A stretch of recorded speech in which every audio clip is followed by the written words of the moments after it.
दोस्तों, अभिवादन स्वीकार करें रामचंद्र मौर्य का। हमारे चैनल में आपका स्वागत है। आज हम तथागत बुद्ध की चर्चा करेंगे।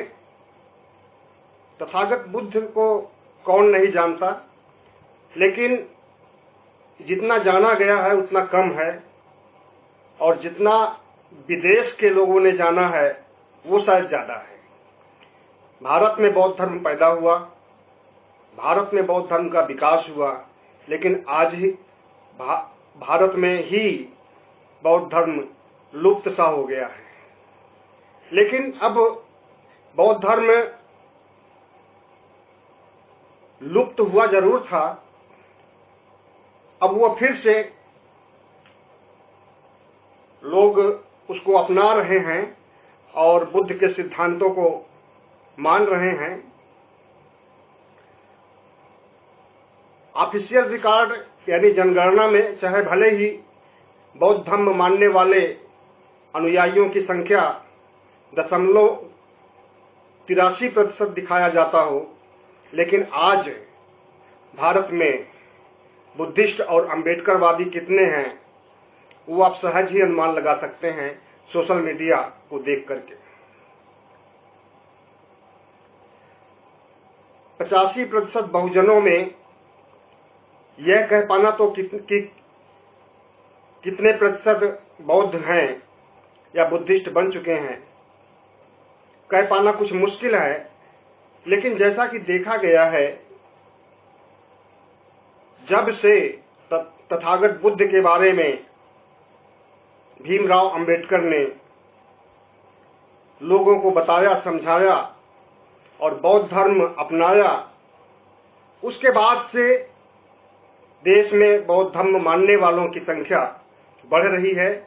और आजकल जब से सोशल मीडिया आया है, तब से बौद्ध धर्म के मानने वालों की संख्या बहुत ज्यादा हो गई है। ऑफिशियल रिकॉर्ड जनगणना में क्या कहा जाता है वह अर्ध सत्य है।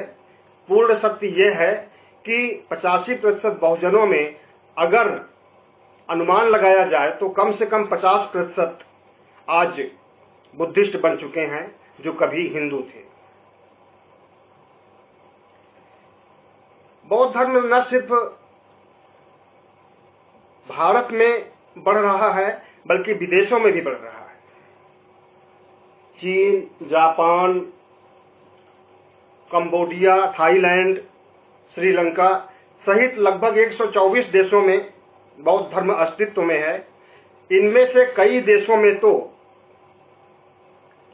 राष्ट्र धर्म के रूप में बौद्ध धर्म अपनाया जाता है। दुनिया में बुद्ध की जितनी चर्चा होती है और उतनी हमारे भारत में नहीं होती है।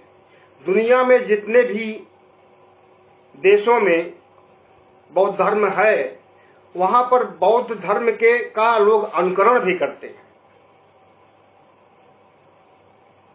और वहां के दार्शनिकों ने, वहां के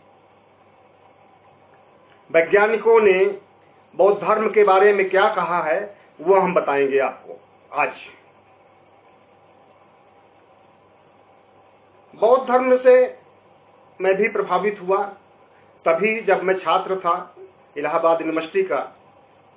उसके पहले तो अंबेडकर और बुद्ध के बारे में जानते ही नहीं थे। इतिहास में 5वीं 6वीं के जरूर बुद्ध के बारे में कुछ सवाल पूछे जाते थे, उसके लिए 2-1 चैप्टर होते थे, अब वो भी 4-6 पन्नों में सिमटे हुए थे। इलाहाबाद यूनिवर्सिटी में एडमिशन के बाद पता चला कि जब मैं दर्शन शास्त्र और संस्कृत इतिहास का छात्र था, तो पता चला कि बौद्ध धर्म क्या है और इसके लिए क्या किया जाना बाकी है, बौद्ध धर्म का दमन कैसे किया गया है, वो सारा इतिहास की जानकारी हुई। उसके बाद से मैं बुद्धिस्ट बन गया।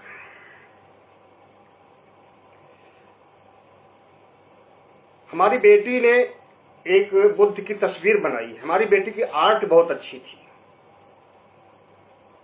वो किसी भी चीज की तस्वीर बना देती थी, वो चाहे जंगल हो, पहाड़ हो या किसी आदमी का पोर्ट्रेट हो, हूबहू वैसे ही होता था।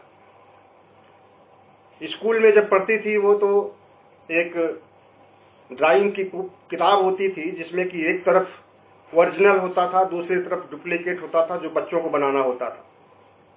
हमारी बेटी ऐसा बनाती थी कि ओरिजिनल भी फेल हो जाता था और टीचर्स एक्सीलेंट करके उसको साइन करती थी, एक्सीलेंट लिख करके साइन करती थी। मैंने बेटी से बोला करीब 1 साल पहले कि बेटी, पापा तुम्हारे बुद्धिस्ट हैं और तुम किसी धर्म को नहीं मानती हो, हम तुम्हें मानने के लिए बाध्य नहीं करेंगे, लेकिन अगर तथागत बुद्ध की कोई तस्वीर बनाओ तो हमें खुशी होगी। तो उसने कहा, पापा देखिए, मैं किसी धर्म को नहीं मानती हूँ और सब धर्म को मानती हूँ। मैं एक ऐसी तस्वीर बना रही हूँ जिसे कि बुद्धिस्ट लोग समझेंगे कि तथागत बुद्ध की है और हिंदू लोग समझेंगे कि किसी देवी देवता की है और दूसरे धर्म के लोग भी, ईसाई लोग भी समझेंगे कि वो उनके धर्म के किसी पैगंबर से मिलती जुलती है तस्वीर। तो उसने ये जो फोटो बनाई हमारे कहने पर, वो हम आपको दिखाते हैं और आपको बता दें कि हमारी बेटी दुनिया में नहीं है। कोरोना वायरस जब पीक पर था, उन्हीं दिनों हमारी बेटी घर पर थी और अस्पताल गई थी इलाज के लिए, तो वहां पर उसको कोरोना हो गया था और अस्पताल में ही जो है 2 जून को उसका निधन हो गया वेंटिलेटर पर। तो हमारी बेटी ने जो बनाया वो ये है, बुद्ध की तस्वीर।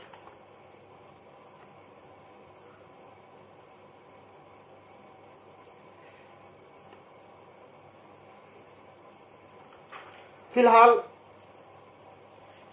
आज हम आपको बताते हैं कि तथागत बुद्ध के बारे में और बौद्ध धर्म के बारे में दुनिया के वैज्ञानिक क्या सोचते हैं। यह मटेरियल हमें डॉक्टर गीता सिंह ने उपलब्ध कराया है सोशल मीडिया पर, व्हाट्सएप पर, और हमें बहुत अच्छी लगी ये पोस्ट। इसमें दुनिया भर के वैज्ञानिकों ने, दार्शनिकों ने बुद्ध के बारे में 4 लाइनें कही है और फिर मैंने सोचा कि इस पर क्यों ना हम एक वीडियो बना दें। और वो ऐसे दार्शनिक हैं, ऐसे फिलोसफर हैं, कुछ वैज्ञानिक भी उसमें से हैं जो कि बहुचर्चित हैं और उनकी ये बातें हमारे दिल को छू गई। वैसे राहुल सांकृत्यायन का नाम आपने सुना होगा, जो जन्मे तो थे ब्राह्मणवादी धर्म में, ब्राह्मण थे खुद भी, लेकिन उन्होंने अंततः बुद्ध धर्म अपना लिया और बुद्ध धर्म के प्रचार के लिए बहुत काम किया, बहुत सारी पुस्तकें लिखी और बौद्ध धर्म को आगे बढ़ाने के लिए अतुलनीय प्रयास किया। राहुल सांकृत्यायन ने लिखा है कि सत्य को कभी दबाया नहीं जा सकता, सत्य को कभी दबाया नहीं जा सकता, सत्य का कभी नाश नहीं किया जा सकता। ब्राह्मण धर्म के लोगों ने जिस सत्य को दबाने का काम किया वह एक दिन जरूर निखरेगा और आगे बढ़ेगा। सत्य शाश्वत होता है, बौद्ध धर्म भी शाश्वत है, कालजयी है और शाश्वत रहेगा। ये विचार थे राहुल सांकृत्यायन के। तो ये तो अपने देशों में हर लोग अपने ही आराध्य को बढ़ा चढ़ा करके बताते हैं, लेकिन माना तो उन्हें जाएगा जो विदेशों में भी बड़े बड़े दार्शनिकों ने जिनके बारे में अच्छे विचार व्यक्त किए हैं। लियो टॉलस्टॉय का नाम आपने सुना होगा, जो 1828 में पैदा हुए थे और 1910 में इनका परिनिर्वाण हुआ था। इन्होंने लिखा है, बुद्ध और उनका धर्म ही एक दिन दुनिया पर राज करेगा, क्योंकि इसी में ज्ञान और बुद्धि का संयोजन है जो समता और बंधुत्व का मार्गदर्शन करता है। कितने अच्छे विचार हैं, लियो टॉलस्टॉय। इसी तरह से हर्बर्ट बेल्स, जो 1846 में पैदा हुए और 1946 मतलब 100 साल तक जीवित रहे और 100 साल तक इन्होंने मानवता की सेवा की। इन्होंने लिखा है कि बुद्धिज्म का प्रभावीकरण फिर होने तक अनगिनत कितनी पीढ़ियां अत्याचार सहेंगी।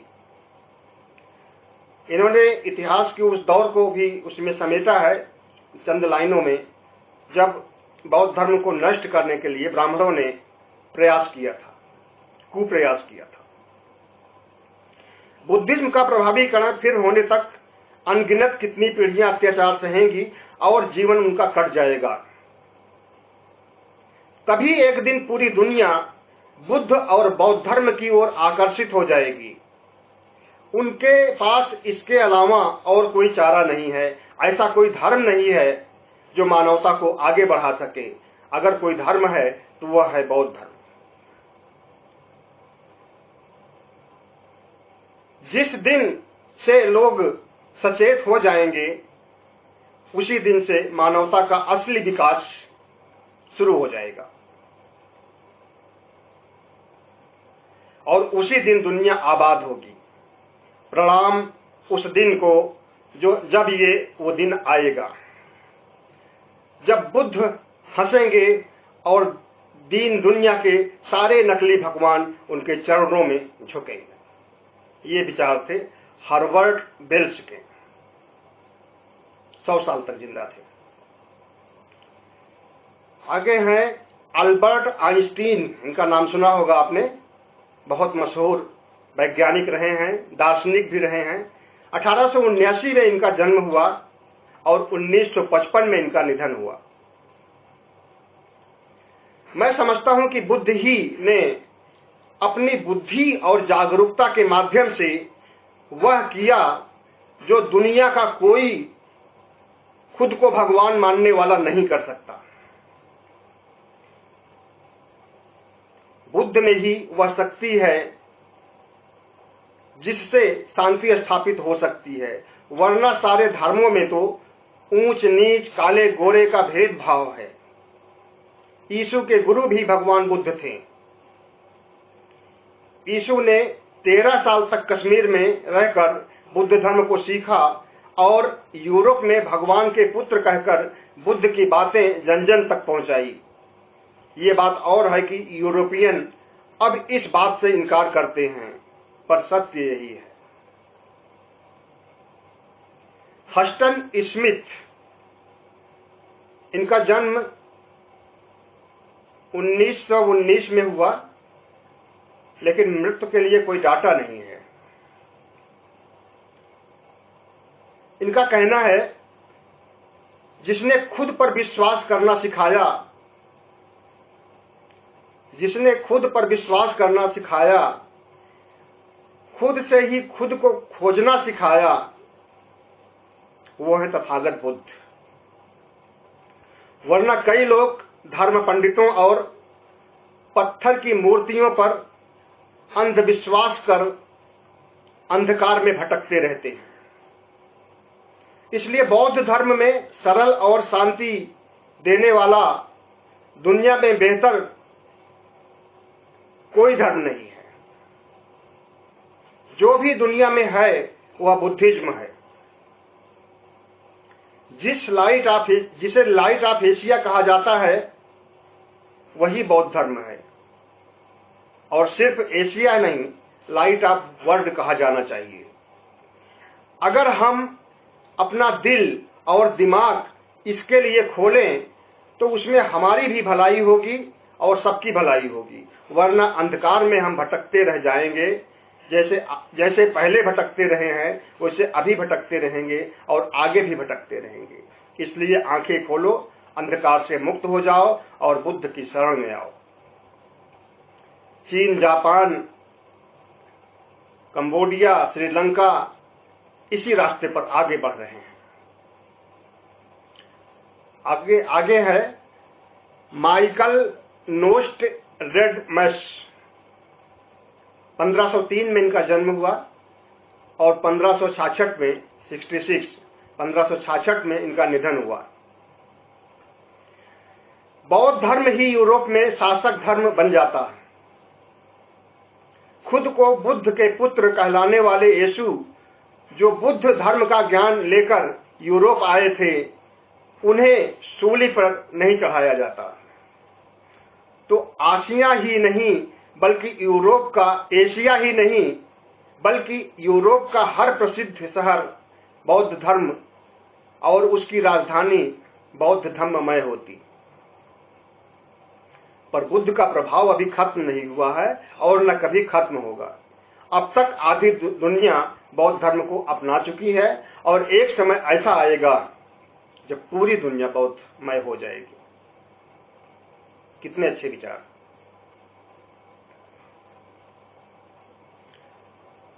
बर्ट्रैंड रसेल 1872 से 1970, मतलब 1872 में जन्म हुआ और 1970 में निधन। मैंने बुद्ध और बुद्धिज्म को पढ़ा और जान लिया कि यह सारी दुनिया और सारी मानवता का धर्म बनने के काबिल है। बुद्ध धर्म पूरे यूरोप में फैल जाएगा और यूरोप में बुद्धिस्ट कहलाएंगे यूरोपवासी।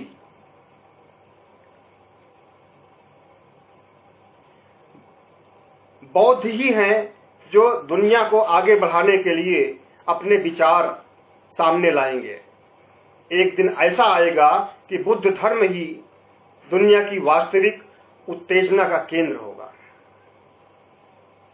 आगे हैं गोस्टा लोबोन, 1841 में जन्म, 1931 में निधन।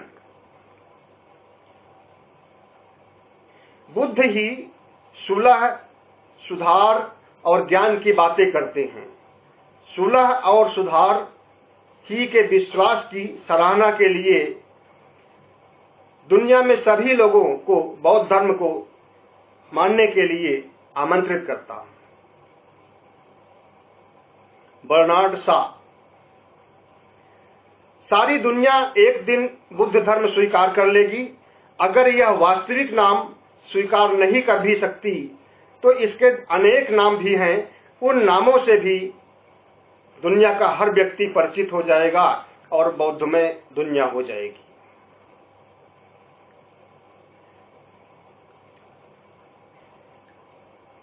निश्चित है कि पश्चिम के देश एक दिन बौद्ध धर्म को स्वीकार कर लेंगे और बौद्ध धर्म ही दुनिया का सर्वश्रेष्ठ धर्म होगा और पढ़े लिखे लोगों का धर्म होगा। जो विकास का धर्म बना है वही है बुद्धिज्म। बुद्धिज्म विकास की राह में बढ़ता है, बाकी धर्म विनाश की राह पर। बुद्धिज्म में हिंसा है, अहिंसा नहीं। बाकी धर्मों में हिंसा भी है और अहिंसा भी। बौद्ध धर्म दुनिया का पहला धर्म है जो व्यक्ति को ज्ञान विज्ञान सिखाता है, न कि अंधविश्वास में रहकर मानवता को सरेआम घायल करता है। बौद्ध धर्म में नारी और नर एक समान हैं। बौद्ध धर्म में तो पशुओं तक से प्रेम करने के लिए शिक्षा दी जाती है। आगे जोहान गीथ, 1749 और 1832।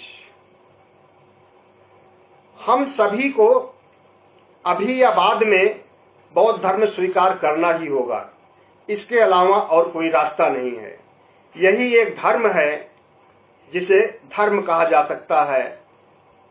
बाकी तो धर्म के साथ साथ अधर्म भी है। यही दुनिया का असली धर्म है।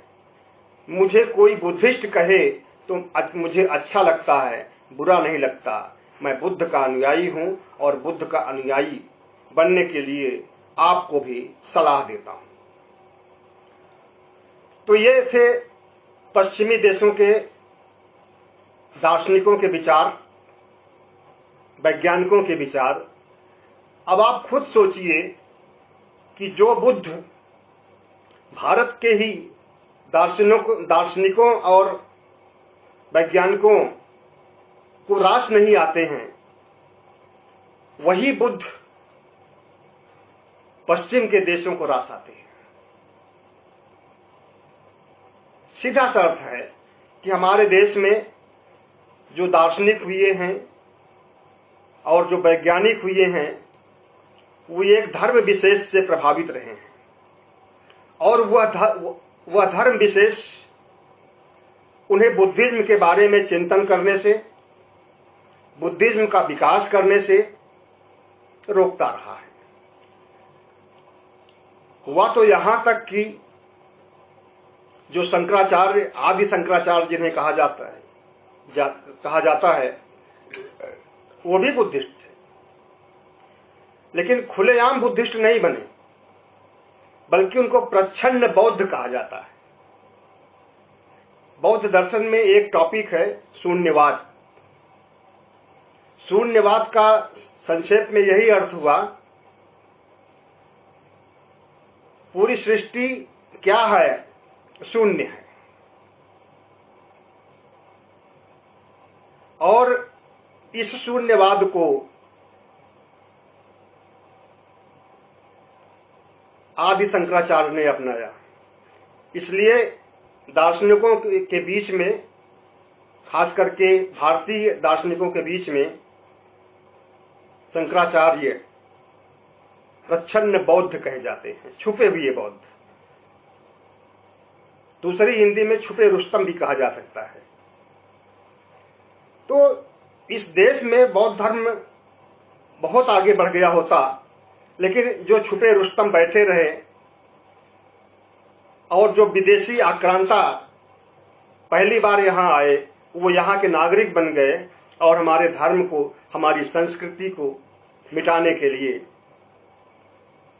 बहुत कुछ किया। लेकिन अब जमाना बदल गया है, अब लोग जागरूक हो गए हैं, पढ़ लिख गए हैं, इसलिए बौद्ध धर्म को फिर से अपनाएंगे और बहुत तेजी से लोग अपना रहे हैं। बुद्धिस्ट बन रहे हैं, अम्बेडकरवादी बन रहे हैं। जो अम्बेडकरवादी हैं वो बुद्धिस्ट हैं, और जो बुद्धिस्ट हैं वो अम्बेडकरवादी हैं। और बुद्धिस्ट अम्बेडकरवादी इतनी तेजी से आगे बढ़ रहे हैं कि एक दिन उनकी सत्ता होगी, उनकी सियासत होगी, समाज में पहले पायदान पर होंगे। बस इन्हीं विचारों के साथ मैं अपनी बात खत्म करता हूं और आपसे एक निवेदन करता हूं कि अगर हो सके तो हमारे चैनल को आगे बढ़ाएं, इसे सब्सक्राइब करें, शेयर करें और लाइक करें। बहुत बहुत धन्यवाद।